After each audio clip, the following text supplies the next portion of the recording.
जी। मेरा एक क्वेश्चन है, हम कृष्ण को अपना पति मान सकते हैं? कृष्ण तो सबके पति ऑलरेडी हैं ही। तो मैंने तो मेरे पति को बोला था, उन्होंने मुझे मार दिया, घर से भगा दिया। आपके पति कहाँ हैं? वो अपने घर पर है। तो आपको क्यों भगा दिया? कितने साल बोले हुए जा, शादी? तेरा पति वही है, मेरे पास क्या शादी के कितने साल हो गए? 9 महीने। 9 महीने। 28 अप्रैल को मेरी शादी हुई है। तो आप ना पति में ही कृष्ण को देखो। अरे मेरी मम्मी है ना, बहुत भगवान की भक्ति करती है, तो मेरी मम्मी ने बचपन से सिखाया। अगर ये तो आपकी मम्मी ने ये नहीं समझाया, सिखाया कि बेटी पति भगवान होता है? हाँ, तो मैंने मेरे पति को बोल दिया कि ना मेरे भगवान मेरे पति है, तो उसने मुझे मार दिया। नहीं, आपने अपने पति को भगवान नहीं माना? मानती हूँ, लेकिन वो चिकन और मांस खाते और दारू पीते, तो मैं इतना नहीं मानती हूँ। मुझे उनसे नफरत है। पति अभी 9 महीने शादी हुए, नफरत हो गई? मतलब वो चिकन और दारू पीते और मुझे वो पसंद तो नहीं। शादी के पहले नहीं देखा था सब? अरे शादी के पहले देखा ही नहीं ना। क्या वो खाते हैं, वो पीते हैं, बोलते हम नहीं खाते। हम बात करते थे तो हमको बताते हम नहीं खाते। अच्छा। हाँ, तो उनको ले आती हमारे साथ, हमारे पास। मैं तो अभी घर छोड़ के आ गई उसको, वो खुद ढूंढ रहा है, मेरे घर वाले ढूंढ रहे हैं। रिपोर्ट लिखवाई मेरे बारे में। पहले मैं बॉम्बे से आई, फिर अहमदाबाद, फिर जयपुर, तो आप भागती फिर रही हो? हाँ, और मैं घर से 100 रुपए भी नहीं लेके आई हूँ, सब ठाकुर जी की कृपा से आ गई। कि मैंने सोचा मैं वहाँ जाऊंगी वृंदावन। मेरे बिना टिकट के आ गई ट्रेन? हाँ, बिना टिकट के। फिर कहाँ रुकी, कहाँ खाई पी? जहाँ मिला वहाँ खाए, नहीं तो भूखे सो गए। ऐसे में कोई आपको पकड़ के और कहीं ले जाए, मैं खुद पकड़ लूँ उसको, वो मेरे को क्या पकड़ेगा? फिर भी अपनी सुरक्षा तो मैं तो खंजर रखती हूँ, पास में पकड़ने वाला आएगा उससे पहले। कहाँ खंजर दिखाओ? वो मेरे आपके वहाँ गुरुद्वारा में पड़ा है, जो आप वहाँ रुके हैं ना, हम 150 पे में वहाँ रुकाए, हम बड़ा है, जो हमारे पास आए ठोक देंगे। तो अभी तो है ही नहीं, और ऐसे में कोई पकड़ के ले जाए, फिर कहाँ ढूंढती फिरोगी खंजर? कौन पकड़ेगा ऐसा? अरे झांसी की रानी बनना है तो तरीके से बनो। अरे भगवान मेरे साथ है। ठीक है, फिर भी अपने पति को बताना चाहिए ना कि कहाँ जा रही हैं। एक बार भागी तब मेरे घर वापस चली गई। मेरी मम्मी के साथ जाती, माँ के पास रहती। बात तो सुनो, मेरी मम्मी की तबीयत खराब हो गई, फोन लगाया, बेटा कहाँ है, जहाँ भी है आ जा, बहुत परेशान है, तेरी मम्मी हॉस्पिटल में भर्ती है। तो मैं डर के आ गई। तो फिर 10 दिन से आ गई थी हम। तो फिर क्या हुआ कि मेरे ससुराल से फ़ोन आया मेरे पति का, मीठी मीठी बातें कर रहा था, आ जाओ घर, मैं तुझे लेने आ रहा हूँ। मैंने बोला मारोगे तो? नहीं मारूंगा कसम से। ऐसे बोल बोल के लेके चले गया, और दूसरे दिन हमको मारा। और हमने भी, मेरा ससुराल ये रहा, मायका ये सामने ही है, भग के आ गए आमने सामने। हमको चोट लगा तो हमने दिखाया, मेरे गांव में दिखाई। ये देखो, तुम बोलते हो मारते नहीं, रूम बंद करके मारता है, तुम्हें तो पता नहीं चलता हमको मारता है। तो पड़ोस वाले बोले नहीं हमारा बेटा ऐसा नहीं है, नहीं ऐसा हमारा तो आमने सामने है, सामने ससुराल, इस तरफ मायका। हाँ, तो कभी मायके भाग के आ गई, कभी ससुराल चली गई। हाँ, और अभी दोनों से छोड़ के यहाँ आ गई आप? हाँ, किसी को पता नहीं कहाँ है। अभी मैंने आज ही फ़ोन किया मेरी माँ को, मैंने बता दिया मैं वृंदावन, उसको बोला घर आ जा बेटा, प्लीज़ आ जा, हम गांव में समझा देंगे, हमारी बेटी यहाँ आती है। तो आपने शादी के पहले, जब आपके घर के सामने ही लड़का रहता है, हाँ, तो आपने शादी के पहले नहीं देखा कि वो मांस खाता? मैंने तो उसको कभी देखा ही नहीं ना, मेरा घर सामने ही है, लेकिन मैंने उस लड़के ऐसे कैसे हो जाएगा कि सामने? वो सुबह जाता है, शाम को आता है, हमको मालूम है, और दोस्तों के साथ रहता है, शराब वराब पीता है। तो काहे कर ली शादी? अब शादी कर ली तो बेटा 17 उम्र है मेरी अभी। तो आपको शादी करने के पहले सब विचार करना था, अब कर ली तो अब निभाओ बेटा। मैंने निभाऊं, वो मेरे को, मतलब मेरा ना, मेरे को बातें करने का बहुत शौक है। ऐसे मतलब सब लोग मुझे ऐसे बोलते हैं कि तो पति से बातें करो ढेर सारी। वो बहुत शैतान है। मेरे को बोल रहे, मेरी सास है ना, मैं सुबह 5 बजे उठ के काम करती हूँ सारा घर का, लेकिन है ना फिर भी बोली मायके नहीं जाना। क्यों ना जाऊँ मायके? मेरे सामने मायका है, और मेरी मम्मी काम पे जाती है, और मेरी मम्मी काम पे जाती है तो 1-1 महीने से घर नहीं आती तो है। सवेरे ना, सुबह ना आप 10 बजे आधे घंटे के लिए ससुर मायके चली जाया करो। नहीं, पड़ोस के घर पे ना रूम लॉक करती है, अंदर बैठो, बाहर किस लिए जा रही हो? और अंदर बैठती हूँ तो क्या अंदर क्यों बैठी हो? बाहर निकलो, घर गृहस्थी में जाओ, बातें सीखो। और बाहर जाती हूँ तो बोलती है कि बाहर ऐसे सिखाएंगे तुमको, तेरी सास ऐसी है। हमसे क्या प्रश्न करना है ये बताओ, हमसे क्या पूछना है ये बताओ। सर अभी तुम्हारी सास, तुम्हारा ससुर, तुम्हारा पति, तुम जानो, हमसे क्या पूछना है बता दो, हमको कौन सा रास्ता चुनना चाहिए, मायका या ससुराल? तुम्हारे घर का रास्ता इस तरफ से किस तरफ से बताओ? बाड़मेर। हाँ, तो सीधा वहीं जाओ। बाड़मेर कितना दूर है मालूम है? हमको भी नहीं पता कितना दूर है, हमको पता ही नहीं, हम कहाँ से जाए? गुजरात से? नहीं तो राजस्थानी, मारवाड़ी, प्योर मारवाड़ी। हाँ, तो राजस्थान का रास्ता है, यही गोवर्धन के बगल में राजस्थान लग जाता है बॉर्डर, वहाँ से। पर पता नहीं ना कहाँ से टिकट लेना है, पता ही नहीं है। पढ़ी लिखी नहीं हो क्या? पढ़ी लिखी होती तो यहाँ थोड़ी होते। क्यों? ये जो यहाँ है वो पढ़े लिखे नहीं है क्या? गुरुजी मैं बहुत परेशान हूँ, आप बता दो यार। किससे परेशान हो? सबसे। किसी से परेशान नहीं हो, आप अपनी अज्ञानता से परेशान हो। मेरा एक ही, मेरे साथ बुरा भी करे ना तो मैं उसका सही सोचती हूँ। तुम्हारे साथ कोई बुरा नहीं कर रहा, तो तुम ही कर रही हो सबके साथ बुरा। नहीं, बहुत बुरे लोग हैं। कौन? सब लोग बुरा जो देखा ना मैं चला, बुरा ना मिली आपको। क्यों? तुम खुद बुरी हो ना, मैं बुरी सास की सेवा करो, बढ़िया पाँव दबाया करो। एक सेकंड, अब बता दो ना। सास की खूब सेवा करो, पति के साथ रहो, पति को लेके हमारे पास आना, उसका मांस शराब हम छुड़वाएंगे। मैं गोरखपुर से आई हूँ, मेरा नाम सुमन गुप्ता है और मेरे घर में पितृदोष है और हम लोग बहुत मेहनत करते हैं लेकिन हमारे घर में कोई बरकत नहीं होता और हमारे पति भी नहीं हैं। आप क्या करते हैं? हमारे स्टेशनरी का दुकान है, दुकान पे ही मतलब है, छोटी सी शॉप है। आप खुद चलाती हैं दुकान? हाँ, हम और मेरी सासू माँ दोनों लोग मिलके चलाते हैं। कितना कमाते हैं महीने का? महीने का तो नहीं, पर डे का? पर डे का तो 500 से ज्यादा कुछ नहीं होता है। 500 रोज का है? जी ठीक है, तो 500 रोज आप कमाते हैं तो खर्चा क्या है फिर? 2 लड़कियां हैं आपकी? जी। पढ़ती हैं?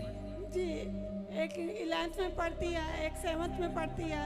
हाँ। 17 साल की लड़की है, वो भी ट्यूशन पढ़ाती है और भी काम करती है, किसी तरह घर चलता है और बहुत मेहनत हम लोग करते हैं लेकिन कोई भी बरकत जल्दी नहीं होता। बहुत पूजा पाठ करते हैं लेकिन हमें जल्दी सफलता नहीं मिलती है। पूजा पाठ करिए, अलग विषय है, पर सफलता के लिए 2 पैसे बचाइए। आप यदि 500 रुपये दिन का कमाते हैं तो महीने का कितना हो गया? लगभग 15,000 हो गए। क्यों जी, हमारी गणित सही है? 15,000 हो गए। 15,000 रुपये हो गए ना महीने के। तो 15,000 में बच्चों की फीस कितनी जाती है? बच्चों की फीस महीने में बड़ी लड़की के 1100 रुपया मंथली है और मतलब हमें कुछ गुरु मिलता है। गोरखनाथ मंदिर से हमने मदद मांगी है तो वहाँ से हमको मिलता है मदद, कुछ माफ़ हो जाता है फीस बच्चों का दोनों, तो किसी तरह दोनों लड़कियां पढ़ती हैं। तो 15,000 में आप अपने कारोबार को आगे बढ़ाइए, उसको उसमें लगाइए और पैसा बचाइए, काम ज़्यादा करिए तो पैसा बचेगा। अपना खुद का घर है कि किराए से ले रखा है? नहीं, खुद का मकान है। फिर पैसा बचाओ सारा। बच्चों की पढ़ाई की फीस कम है तो जब आप 15,000 कमा रहे हैं तो फिर क्या खर्चे हैं? फिर क्यों नहीं बरकत है? जैसे ये दुकान ज़्यादा चलता नहीं है और जैसे लोग कहते हैं पितृदोष है, हमें सफलता नहीं मिलती है। कौन सी सफलता चाहिए आपको? जरा मुझे उस सफलता का नाम बताओ, कौन सी वाली चाहिए, फिर उसमें हम चर्चा करें। दुकान में थोड़ा सा प्रोग्रेस हो, मेहनत करते मम्मी भी। और देखो बेटा, पितृदोष है नहीं, वो तो अलग सब्जेक्ट हो गया। आप चाहो तो उनके पूर्वजों के नाम से भागवत जी की पोथी कराओ, पुण्य करो, बट वो अलग सब्जेक्ट है। सब्जेक्ट ये है, विषय ये है कि आपकी दुकान यदि आप बढ़ाना चाहते हैं, कस्टमर ज़्यादा आए, ग्राहक ज़्यादा आए, इनकम ज़्यादा हो, तो उसके लिए आज के आधुनिक हिसाब से आपको देखना है कि मार्केट में डिमांड किस चीज़ की है। वो डिमांड आपको पूरी करनी पड़ेगी। आपको दिमाग लगाना पड़ेगा कि आपके दुकान में आया कोई भी ग्राहक खाली तो नहीं जाता। आपका बिहेव कैसा है ग्राहकों के प्रति, आपका व्यवहार कैसा है। आप यदि गलत ढंग से बात करेंगे तो एक ग्राहक दोबारा कभी नहीं आएगा। इसलिए व्यापार चलता है व्यवहार से। व्यापार चलता है व्यवहार से। यदि आपका व्यवहार अच्छा है तो व्यापार अच्छा होगा। इसलिए पहले आप ये देखो कि आप अच्छा व्यवहार रखते हैं अपने ग्राहकों के साथ, बातचीत गलत ढंग से तो नहीं करते? जी नहीं। हाँ, और लोगों को बोलिए कि आप और लोगों को दुकान में लाइए और अच्छी चीजें रखिए और अच्छा फिनिशिंग से काम करिए और लोगों को पसंद आएगा, अपने आप बढ़ेगा। बेटा, बाजार में काम की कमी नहीं है, करने वालों की कमी। आप उस काम को और बेहतर बनाओ। तो आज 500 कमाते हो, कल 1000 रुपये भी कमाओगे, 5000 दिन भी कमा सकते हैं आप लोग। आपकी क्षमता यदि है, करने का जुनून है तो आप कर सकते हैं। थैंक यू गुरुजी। बाजार में डिमांड क्या है, जमाने के हिसाब से चलना पड़ता है।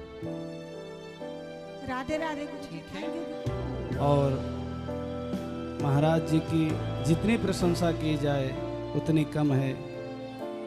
महाराज जी की कथा यूट्यूब पर और सत्संग आस्था पर टीवी में भी आती है। मैं महाराज जी को सुनता हूँ। मैं एक कथावाचक हूँ, लेकिन फिर भी महाराज जी का सुनता हूँ। मेरा भी यूट्यूब चैनल है, उस पर कथा आती है। परंतु महाराज जी की जितनी प्रशंसा की जाए कम है। मेरे पास कोई शब्द नहीं है। आज भारत देश में इतने उल्टे सीधे काम हो रहे हैं। उन लोगों को जागृत करने का काम जो हमारे महाराज जी ने किया है, लाखों करोड़ों शब्दों से भी इनकी प्रशंसा नहीं की जा सकती। मैं चाहूँगा कि महाराज जी के लिए जोरदार तालियां होनी चाहिए। और मैं भगवान विश्वनाथ से यही प्रार्थना करता हूँ कि जब तक गंगा जमुना में पानी रहे तब तक महाराज की इसी तरह से जवानी रहे और महाराज जी सूर्य की तरह चमकते रहें, संसार में लोगों का कल्याण करते रहें। और भागवत कथा, राम कथा के माध्यम से जो समाज को इन्होंने ज्ञान दिया है, इस अवस्था में शायद मुझे लगता है लाखों करोड़ों में कोई एक ही निकलता है जो महाराज जी ने बीड़ा उठाया है समाज कल्याण का, वृद्ध माताओं का सेवा का। और यहाँ पर मैं आया था, सुबह निरंतर भोजन प्रसाद चल रहा था। और एक बात बताऊं, वृंदावन में जिसको कहीं भोजन नहीं मिलता है उसे गौरी गोपाल आश्रम में भोजन मिलता है। अन्य और भी यहाँ पर लोग हैं, बड़े से बड़े लोग हैं, उनके शिष्य लोग आते हैं महाराज जी से मिलने के लिए, जो अपने गुरु जी से मिलने के लिए आते हैं। पर उनके आश्रमों में भी इतनी सुंदर सुविधा उपलब्ध नहीं हो सकती है। वहाँ से चल करके वो बेचारे आकर के यहाँ भोजन प्रसाद पाते हैं। कुछ लोग हमसे बोले कि हम वृंदावन गए थे, सुबह से लेकर के दोपहर तक टहलते रहे, कहीं भोजन नहीं मिला, लेकिन गौरी गोपाल आश्रम में गया, महाराज जी की कृपा ऐसी हुई कि भोजन प्रसाद भी मिला और यहाँ राधे कृष्ण का दर्शन भी हुआ। और सबसे बड़ी बात है कि भागवत कथा सुनने का भी लाभ प्राप्त हुआ। इसलिए मैं भगवान से प्रार्थना करूंगा कि महाराज जी इसी तरह से समाज को प्रेरणा देते रहें और लोगों का जन कल्याण करते रहें। हम तो एक साधु संत आदमी हैं, हमारा कोई प्रश्न नहीं है, बस मंगल कामना है कि महाराज जी जिस तरह से समाज का उद्धार कर रहे हैं, विश्वनाथ भगवान से प्रार्थना करूंगा कि रोग मुक्त रहें, संकट मुक्त रहें और विश्वनाथ भगवान की सदा कृपा बनी रहे और जन कल्याण करते रहें।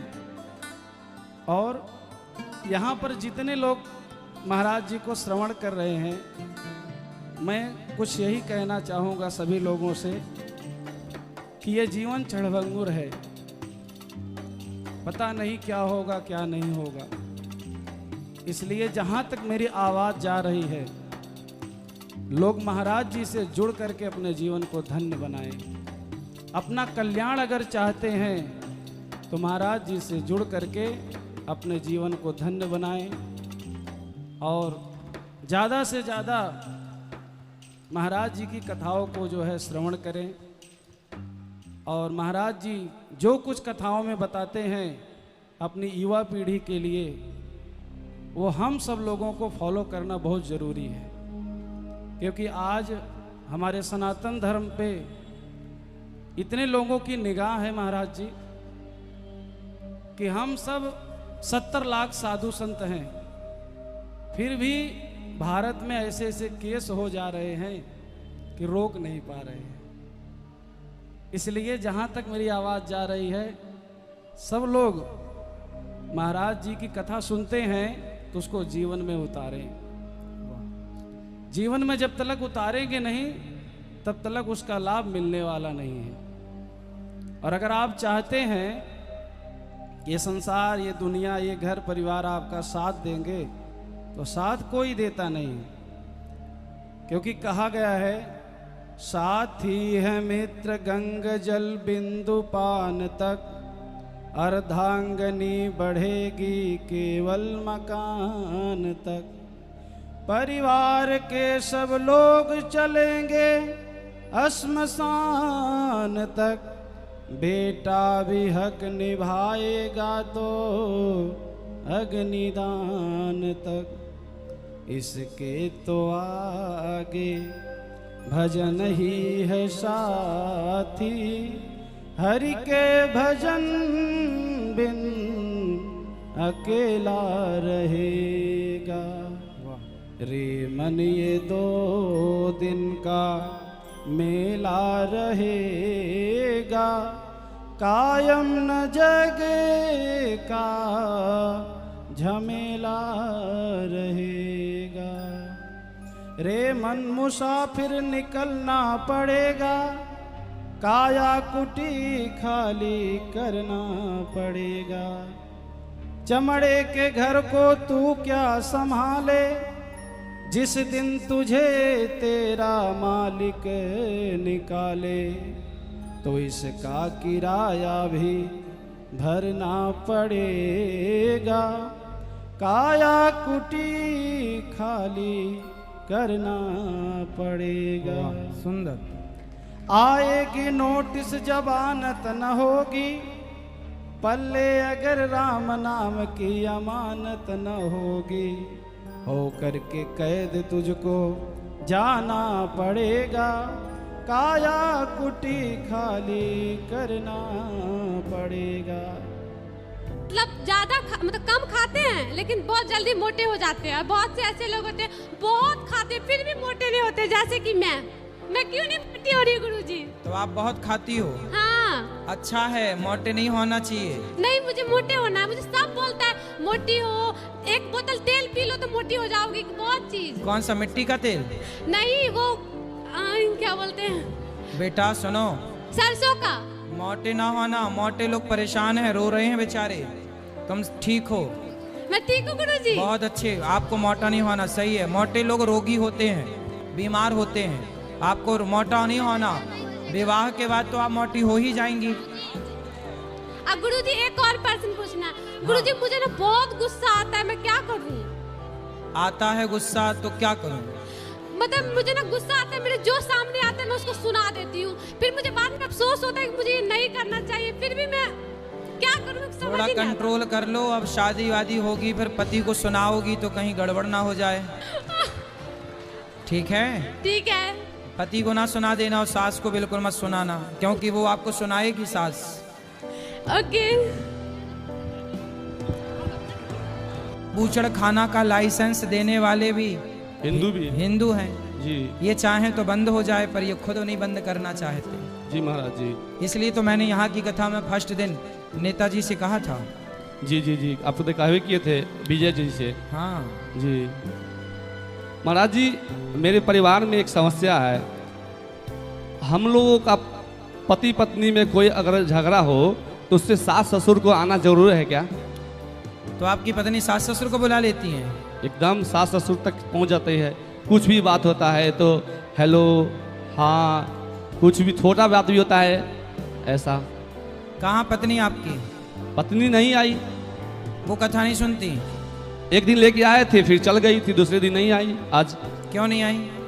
नहीं जाएंगे, वो अपने मम्मी पापा को बुला दिए कि मम्मी पापा की कथा सुनेंगे। अच्छा है, बोले मम्मी पापा की कथा सुनेंगे। कितने साल हो गए शादी के? ये 3 महीना हुआ है। अरे तो अभी तो 3 ही महीना हुआ है। जी महाराज जी। तो अभी तो वो ठीक कर रही है जी। अभी तो 3 साल तक वो ऐसी करेगी जी। जब तक वो आपके पास रहते रहते थोड़ा पुरानी नहीं हो जाएगी। जी जी। तब तक फिर बाद में उसका मन धीरे से हटेगा। अभी 3 महीना हुआ है, सारा जीवन वो माँ बाप के साथ गुजारी है जी। तो अभी तो उसे माँ बाप की याद आएगी और बात ठीक भी है जी। ना। वो धीरे धीरे आप प्रेम करो, आप अपने रंग में उससे रंगो, फिर धीरे धीरे लड़की समझती है जी कि पति ही सब कुछ है। बाद में समझ में आता है, थोड़ा टाइम लगता है, जी। थोड़ा आपको ही धैर्य रखना पड़ेगा। जी, अभी जी। जैसा वो कह रही है, जैसा कर रही है उसे करने दो, जबरदस्ती ना करना, जी महाराज जी। ठीक है? क्योंकि महाराज। वो अभी शादी के 3 महीने ही हुआ है, जी साल भर तक चुप रहना जी महाराज जी। और बहुत प्रेम करो, ताकि वो माँ बाप से प्रेम पाती है। जिस दिन वो अपने पति से और अपनी सास से और अपने ससुर से वो प्यार पाने लग जाएगी, तो अपने आप वहाँ का प्यार कमजोर हो जाएगा, यहाँ का प्यार मजबूत हो जाएगा। जय श्री राधे। जी राधे राधे महाराज जी, राधे राधे, आपके चरणों में मेरा प्रणाम। खुश रहो।